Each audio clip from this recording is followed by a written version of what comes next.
हालात भारत में कैसे हैं इसको समझना बहुत जरूरी है। नरेंद्र मोदी ये बात कहते नजर आते हैं कि हमारे पास बहुत सारे प्लान हैं।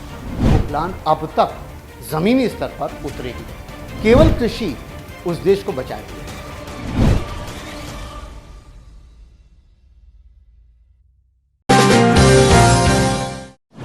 नमस्कार, मैं हूं हरिकेश कुमार सिंह और आप देख रहे हैं न्यूज नशा। देश की बात हरिकेश के साथ की अगली कड़ी, भारत क्या कंगाली की ओर बढ़ रहा है, इस दिशा में बात कर रहा था मैं। पहला और दूसरा एपिसोड देख चुके होंगे, तीसरे एपिसोड पे पहुंच रहा हूं। धीरे धीरे हम बढ़ रहे हैं श्रीलंका से अफगानिस्तान, अफगानिस्तान से पाकिस्तान, पाकिस्तान से श्रीलंका की तरफ होते हुए और फिर वापस हम जाते हैं बांग्लादेश की ओर और नेपाल की ओर। ये वो सारे देश हैं जो भारत को चारों ओर से घेर कर रखते हैं। श्रीलंका की स्थिति आपसे छिपी नहीं है, अफगानिस्तान आप जानते हैं, पाकिस्तान के हालात इन सबसे थोड़ा बेहतर है। 1 ट्रिलियन की इकॉनमी, खेती, एग्रीकल्चर, टेक्सटाइल, ये सारी चीजें वहां पर उपलब्ध हैं। 8 लाख वर्ग किलोमीटर क्षेत्र का फैलाव, जो बाकी इन देशों से बड़ा है। लेकिन सिर्फ इस्लामिक कंट्री और इस्लाम के आधार पर चलने वाली कंट्री,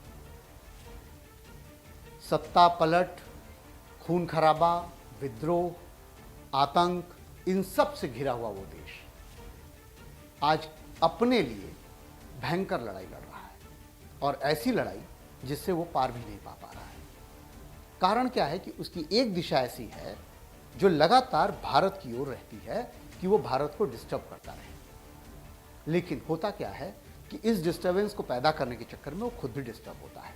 बहुत पुरानी कहावत है, हमेशा से कहा जाता है कि अगर आपको किसी को नुकसान पहुंचाना है तो ये आपको सोचना पड़ता है, और उस नुकसान पहुंचाने के चक्कर में आप लगातार उसमें सोचते रहते हैं, अपने विकास की बात नहीं कर पाते। पाकिस्तान की यही समस्या है, और इस समस्या के चलते पाकिस्तान यहां पर पिटता है। जबकि उसके पास अगर खेती के हिसाब से देखा जाए, एग्रीकल्चर के हिसाब से देखा जाए, तो ठीक ठाक उत्पाद है, जिसमें गेहूं है, चावल है, चावल कश्मीरी है। आप जानते हैं, बासमती का नाम सुने हैं, बासमती वहां भी पैदा होता है। कारण क्या है कि पंजाब वहां भी है, सिंध वहां भी है, कश्मीर वहां भी है, जो भारत के भी हिस्से में आता है। क्योंकि हम जानते हैं कि जिस समय बंटवारा हुआ था, ये पूरे क्षेत्र 2 पार्ट में बटे थे। तो पंजाब और सिंध प्रांत, ये जो पश्चिमी पाकिस्तान का हिस्सा है, जो भारत से लगता हुआ, भारत के पूर्वी पश्चिमी हिस्से से लगता हुआ है, और पाकिस्तान का जो पूर्वी हिस्सा है उससे जुड़ता है। ये पूरा इलाका भारत के पश्चिम में और पाकिस्तान के पूर्व में, ये पूरा इलाका एग्रीकल्चर बेल्ट है। जबकि उसका पश्चिमी हिस्सा डेजर्टिफाइड है, डेजर्ट की तरफ से फैलाव बना हुआ है, उसका डेजर्टिफिकेशन है। सारी रिवर जो भी निकलती हैं हमारे यहाँ, जानते हैं हम, सिंध, झेलम और चेनाब वगैरह जो भी हैं, भारत में कश्मीरी हिस्से से निकलती हैं और बाद में वो पाकिस्तान में चली जाती हैं। तो ऐसी स्थितियों से बचता है पाकिस्तान, और पाकिस्तान की इसी नदी बेल्ट पर, जो अरब सागर में गिरती हैं नदियाँ, उसी बेल्ट पर एग्रीकल्चर होता है, और यही उसकी जीडीपी का सबसे बड़ा हिस्सा है, जो लगभग 42% है। केवल कृषि उस देश को बचाए हुए है। अन्यथा वहां पर यह भी दुर्गति है कि इस समय न तो उसके पास विदेशी मुद्रा भंडार है और न ही उसके पास राजस्व। आपने सुना होगा, जिस समय इमरान खान गाड़ियां तक बेच रहे थे, सरकारी गाड़ियां बेच रहे थे, सामान बेच रहे थे, बहुत सारे ऐसे जगहें बेच रहे थे जिससे उनको पैसा मिल सके। अब मैं आता हूं नेपाल पर। नेपाल छोटा सा राष्ट्र है, जो हिंदू राष्ट्र है, बहुत कम उसकी इकोनॉमिक व्यवस्था है, तकरीबन $48 बिलियन की। ज़्यादातर लोग वर्कर हैं, काम करने वाले हैं। एग्रीकल्चर उतना रिच नहीं है। हमेशा चाइना की ओर मुंह देखना है या फिर भारत की ओर देखना है। वहाँ जो भी प्रोजेक्ट चलते हैं, या तो भारत वो प्रोजेक्ट बना रहा होता है या फिर चाइना प्रोजेक्ट बना रहा होता है। बफर स्टेट के तौर पे देखा जाता है चाइना और भारत के लिए नेपाल को। अफगानिस्तान घोड़ों के व्यापार से याद कीजिए, पाकिस्तान में जो हालात हैं वो आप समझ रहे हैं। बफर स्टेट या बफर जोन के रूप में या बफर स्टेट के तौर पे भारत और चाइना के बीच में नेपाल पड़ता है, और नेपाल का एग्रीकल्चर बहुत वीक है, कम है। लेकिन फिर भी वहाँ पर ये स्थितियाँ हैं कि वो काम करने के लिए या तो जो उत्तर के हिस्से से लगते हैं वो चाइना चले जाते हैं, जो दक्षिण के हिस्से से लगते हैं वो भारत आ जाते हैं।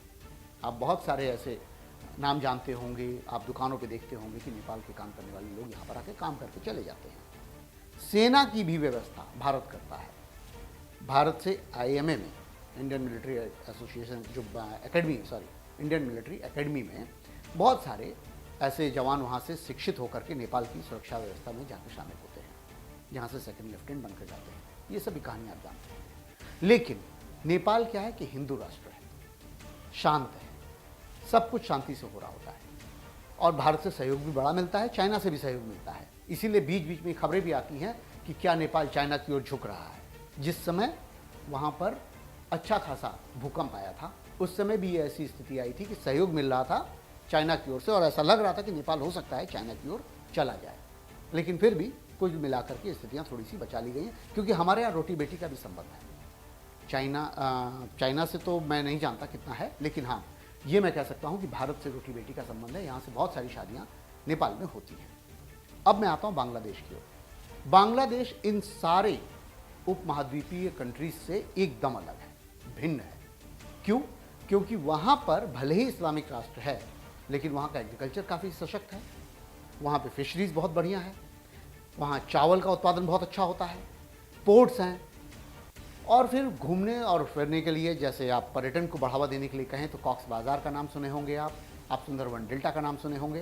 तो ये सारी चीज़ें भी वहाँ पे उपलब्ध हैं। और सबसे बड़ी बात यह है कि मलेशिया की तरफ जाते समय बांग्लादेश भी लोग घूमना चाहते हैं, बहुत सारी जगहों पर घूमना चाहते हैं। बांग्लादेश में बहुत सारी चीज़ें ऐसी हैं जो देखने लायक भी होती हैं, जंगल और तमाम ऐसे सुंदरवन डेल्टा या आम का उत्पादन कह लीजिए, आम का उत्पादन बहुत अच्छा होता है। पाकिस्तान में भी आम का उत्पादन होता है, गेहूँ का उत्पादन होता है, यहाँ भी होता है, चावल और गेहूँ यहाँ भी उत्पादित होता है। लेकिन अगर इकॉनमिक तुलना करेंगे तो इन सारे देशों से सबसे बड़ी इकॉनमी 1.11 ट्रिलियन की पहुंचती है बांग्लादेश की।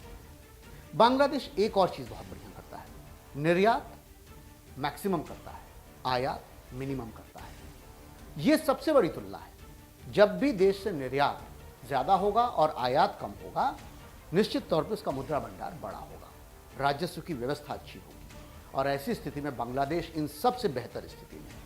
बीते दिनों में वहाँ पर रोजगार की व्यवस्था काफ़ी अच्छी रही है, वहाँ पे और भी चीज़ों की जो व्यवस्था है, शिक्षा या स्वास्थ्य की व्यवस्था कही जाए, वो भी बेहतर हुई है। जबकि हम सब जानते हैं कि 71 की लड़ाई के बाद बांग्लादेश नया स्टेट बना था, नया राज्य बना था। यहाँ स्टेट का मतलब राज्य से ही है। इन सारी चीज़ों को अगर जोड़ घटाकर देखा जाए तो हालात भारत में कैसे हैं, इसको समझना बहुत ज़रूरी है। यहीं पर बात आ रही है कि जो श्रीलंका में हुआ, जो अफगानिस्तान में हुआ, जो पाकिस्तान में हो रहा है, जो बांग्लादेश की स्थिति है, उन सब से क्या भारत को कुछ सीखने की ज़रूरत है? तो यहाँ पर उत्तर ये है कि बिल्कुल सीखने की ज़रूरत है। और ये चाहिए कि भारत जो बीते दिनों में था, इकोनॉमिक क्रंच कब नहीं आया। आप ये देखिए कि अगर भारत में क्राइसिस की बात करें तो वैश्विक क्रंच के अंतर्गत कई बार भारत इस समस्या को झेल चुका है, इन समस्याओं से रूबरू हुआ है। लेकिन इकोनॉमिस्ट हमारे यहाँ के संभालने में सक्षम रहे हैं। रोजगार तब भी रहा है, बेरोजगारी की हालत ये नहीं हुई है जो आज की डेट में है। ऐसी हालत या स्वास्थ्य या शिक्षा की जो आज की डेट में है वो ऐसी नहीं थी। इन सब पर काम हुआ है। औद्योगिक स्थिति की बात करें तो उसमें भी बहुत ज़्यादा गिरावट आई है, क्योंकि औद्योगिकीकरण से हट करके काम हो रहा है। इंफ्रास्ट्रक्चर डेवलपमेंट बार बार मैं कह रहा हूँ कि हो रहा है, लेकिन फिर भी औद्योगिकीकरण उस तरह का नहीं है जिस तरह का होना चाहिए। बेसिक रूट है, इंफ्रास्ट्रक्चर आपको मिलेगा तो ही औद्योगिकीकरण होगा। लेकिन अगर औद्योगिक बात करें तो न तो आईआईटी, न आईआईएम, न इंडस्ट्रियल डेवलपमेंट, न भेल, न SAIL, steel authority of India limited, Bharat heavy electronic limited, ये सारी चीज़ें आप देखिए। इलेक्ट्रिक मतलब किसी भी चीज़ पे जाएं आप, चाहे ओबराज का नाम सुने हो, चाहे कोरबा का नाम सुने हो, चाहे आप अपने देश में चाहे जगदीशपुर का नाम सुने हो, चाहे हिंडाल्को का नाम सुने हो, इन सारी बातों पर एक ही बात आ रही है कि इकोनॉमिक क्रंच के तहत इन सब की स्थिति बिगड़ती जा रही है। और सबसे बुरा हो रहा है सबमर्ज, आपको मिलाना, एक बुरे हालत में चल रही इंडस्ट्री से एक बेहतर इंडस्ट्री को आपस में मर्ज कर देना। ये बहुत बड़ी प्रॉब्लम है देश में। क्या इकोनॉमिस्ट ये बात समझ रहे हैं? क्या इकोनॉमिस्ट ये बात प्रधानमंत्री नरेंद्र मोदी तक ये बात पहुंचा पा रहे हैं? क्या हमारी निर्मला सीतारमण इन बातों को समझ पा रही हैं? क्या वो ये समझती हैं कि कैसे क्या किया जाए? 20-20 हज़ार करोड़ की बात बार बार मैं कहूँगा कि जब आप फ्लो करते हैं कि 1 मिनट में आपको लोन मिल सकता है, 1 मिनट के भीतर आप जाएं और आपको 1 करोड़ तक का लोन मिल सकता है, तो आप ये भूल जाते हैं कि देश में वास्तव में क्या चल रहा है। सिर्फ फ्लो अगर 2014 की बानगी आप याद करें तो लगातार नरेंद्र मोदी ये बात कहते नजर आते हैं कि हमारे पास बहुत सारे प्लान हैं। वो प्लान अब तक जमीनी स्तर पर उतरे ही नहीं है। और आप हमसे जुड़े रहने के लिए सब्सक्राइब करें YouTube पर, फॉलो करें ट्विटर पर और लाइक करें Facebook पर। और ज्यादा जानकारी के लिए आपको टाइप करना होगा सिर्फ न्यूज़ नशा।